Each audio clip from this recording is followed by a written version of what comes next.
if any of them lay a problem on him, he's like out the door. And she would call him and go, "Hey, baby." Some of the stuff she'd say sounded pretty cool, but the reason the relationship lasted 6 months is because she was in L.A. calling him like a girlfriend, but they didn't actually have to live together or see each other.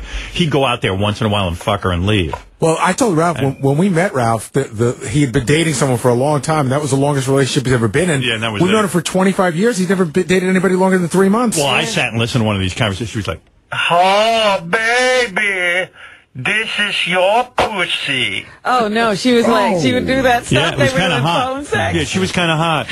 You'd be like, "Oh, yes, thank you for your pussy." "Oh, baby, your pussy is so wet right now."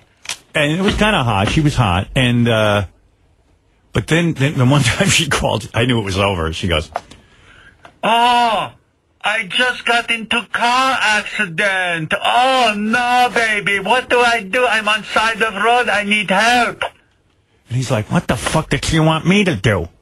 I'm here in New York. How can I help her? Don't bother me." Be nice to her. Yeah, no, he didn't understand that. Say I'm sorry for your problem. "This is no longer your pussy." So, I wonder if Richard Christie did invite Ralph. So I just went to Richard, and I just stuck my head in the door, and I said, "So, Richard, is Ralph invited?" And Richard's so nice, he can't just come out and say it. He goes, "Well, we're on the fence about that one. Probably not." Yeah. He doesn't want him. Why is Ralph on the fence? I don't know. What, did you ask why? No, I figured. Richard, how come Ralph didn't make the cut? I mean, everybody else did. What's the on the fence thing? Well, he's not nice to me. He called me stupid. Your IQ's higher than his. Yeah.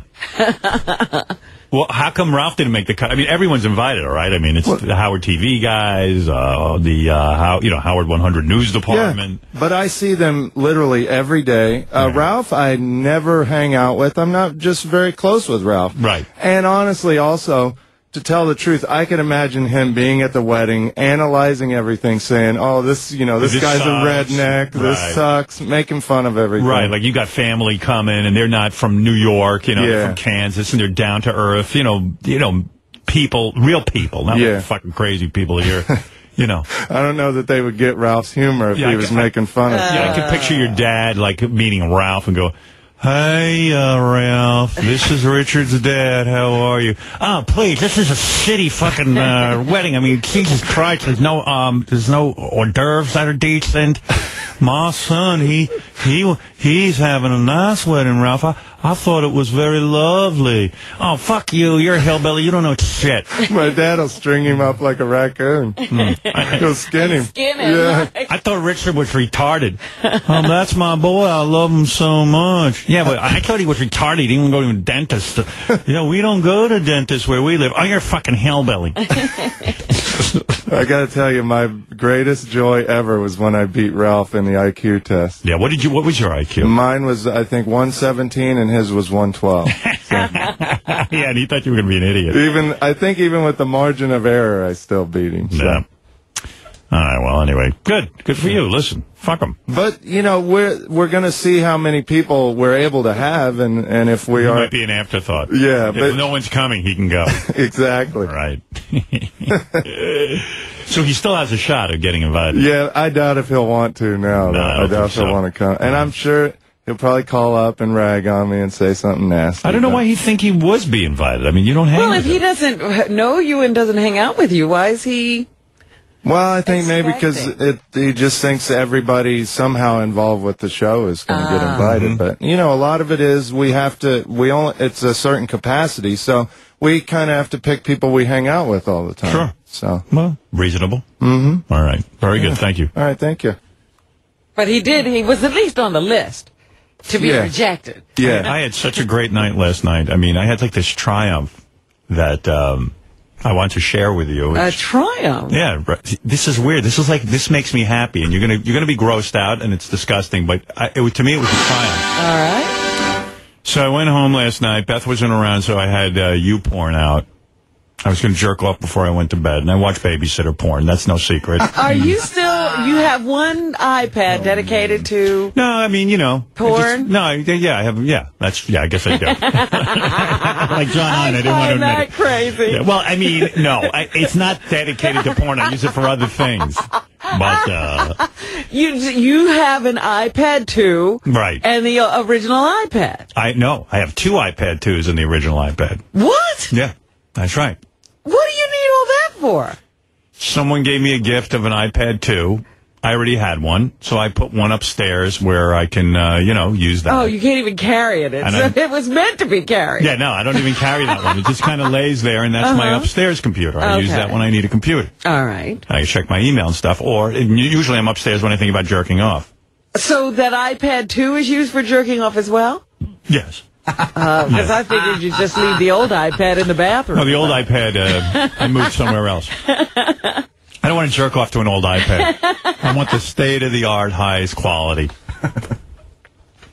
So I went on and found some babysitter porn. I was so excited, too, because... I can't believe you're totally stuck on babysitter porn. It's unbelievable. As long as there's a scenario about babysitting, I love it. Really? Yeah, I can barely get through it. It takes me 3 seconds. It's very powerful. That's amazing. And what's so weird about it is, like, last night I was so excited because I was on the YouPorn, and I said, I think I've gone through... On the first page, there was like 50 babysitter porns. I think I've gone through every one. You've seen all of them. Yeah, and I don't want to watch another one again. It's not Iron Man 2. So I all of a sudden I realized, oh my God, there's 10 more pages of babysitter porn. Thank God. Oh my God, thank God. What was I going to do? So they evidently have a huge catalog. So I'm going to be around with that for a long time. And it doesn't occur to you to try some other little niche. You love your babysitter porn. I tried. I'm not interested. Like, sometimes it's just women getting fucked, or like white guys fucking black women, or black men fucking white women. I don't care about any of that. The cuckold thing, you know? I don't care. I like babysitter porn. I like the idea that the dad fucks the babysitter. I don't know. And then, one I watched last night, the wife jumped in and was playing with the babysitter. And that was great. Yeah. I like that. All right. Yeah, I like that. I mean, but it is interesting that you found this out about yourself. You didn't know. Yeah, well, that wasn't even the triumph. So anyway, for the last couple of months, I noticed, like, right at the base of my penis, there was a little tiny bump. And I started to say, hey, what the fuck is this thing? It was like a little tiny, it looked like almost like a boil. A pimple? Or like a boil. So, well, I knew it wasn't a pimple because I tried squeezing it and nothing popped out. So when I went for my medical exam, I showed it to the doctor. This pimple was like bigger than my penis. And he looked at it and goes, oh, it's nothing. It's not anything. Like a fatty deposit or something? He didn't even say that. I didn't want to hear about fat. So he said, nah, it's nothing. So I didn't, how can it be nothing? It's got to be something. So last night I decided to just take my thumbs and squeeze the thing as hard as I could. Oh. So doesn't that hurt? Of course it hurts. I squeezed this thing so hard I felt like Hercules. Well, the thing just popped, and all this white shit came out of it. Oh. And it even smelled like it was because it was in there for a long time, and it was released, and it was the greatest feeling in the world. I loved it. Yeah, but why didn't your doctor tell you something was in there that needed to be expressed? Yuck. Nah, I did it myself. It was like a big hard pimple. That's what I'm saying. It was a pimple. And now my penis is back to normal.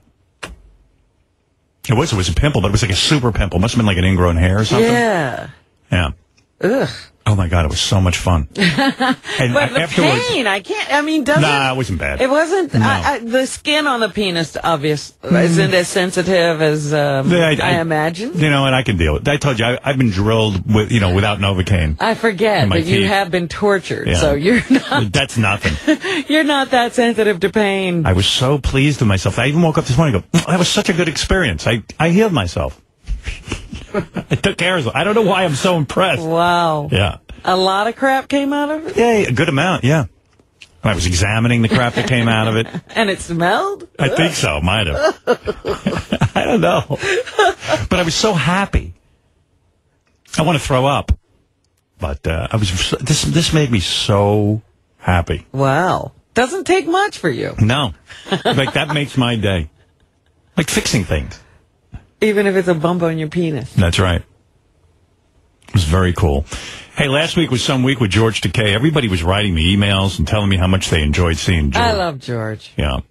He's just the greatest. I was listening to some of the replays over the weekend, and I heard him with Jason Ellis. There were just a string of great guests. Like, I'll mention a few. Howie Mandel was great.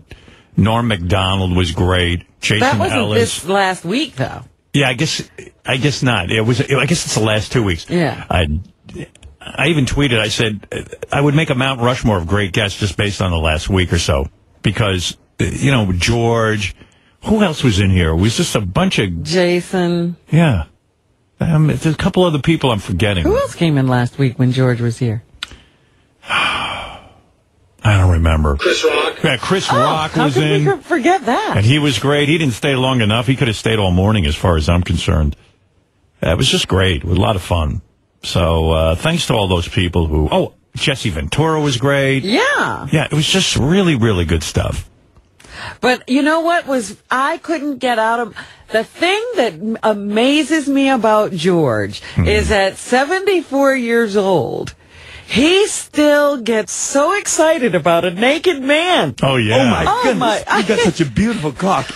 Yeah, I know. It's fascinating to watch because he gets all dreamy, his eyes get wider, and his voice changes. You know what makes me happy, too? As great as it is that George Takei is part of our show and, he's the announcer, quote-unquote, but the fact that he's part of our team here is that now, all of a sudden, as a result, he's getting recognized a lot, and he's being asked to be on all these TV shows.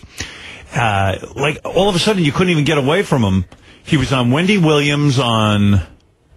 Jeez, this was all last week. And I love this because no one was having George Takei on. It was kind of like he was doing the Star Trek conventions. And he never was a sit-down guest on talk shows, I don't think. And I was so happy that he was just on these talk shows. What is it, Gare? If you go to Gary page 2 in yellow, remember last week George was singing about Jason Ellis? Yeah. Psych put it to music. Oh, no kidding. It's in the first column in yellow. I was going to play something from George on Wendy Williams, and I got to point something out about that, but let me hear this.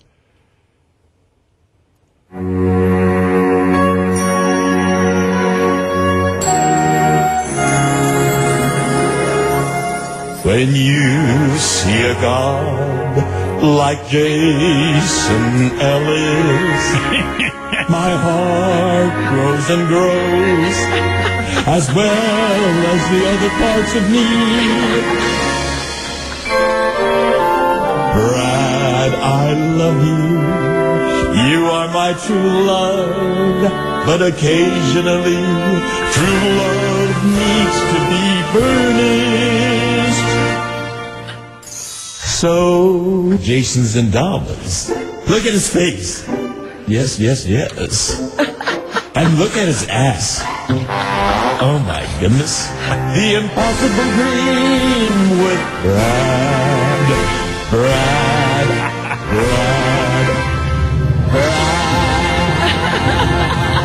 All right, that's it. Psych is officially a genius. That is beautiful. Way to go, Psych. Oh, my goodness, that's incredible. Yeah, that is great. It's so funny, too, because George is just like the greatest.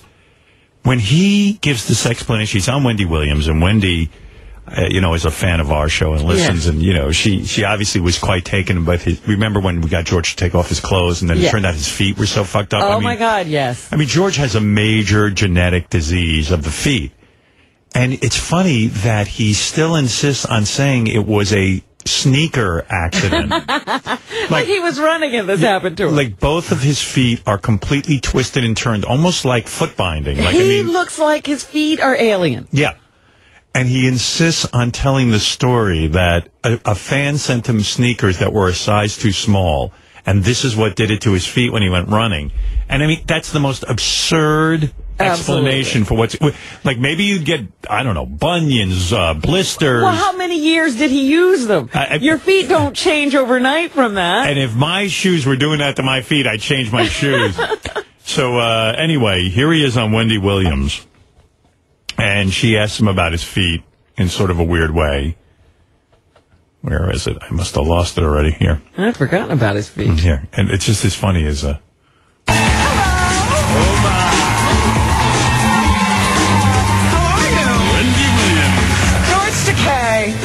I love you on Howard Stern. Well, it's a mutual admiration society, and I ask Robin Quivers about you, and she said I'm going to have a bodacious time. Oh! Did you say bodacious? I said she was a bodacious woman. So far, so good? Oh, brilliant. You know, you and I have one thing in common. I don't know what's going on with your feet, but I have a foot issue also. They're not pretty feet, and yours, from what I understand, Mine are gruesome. are not. Yeah.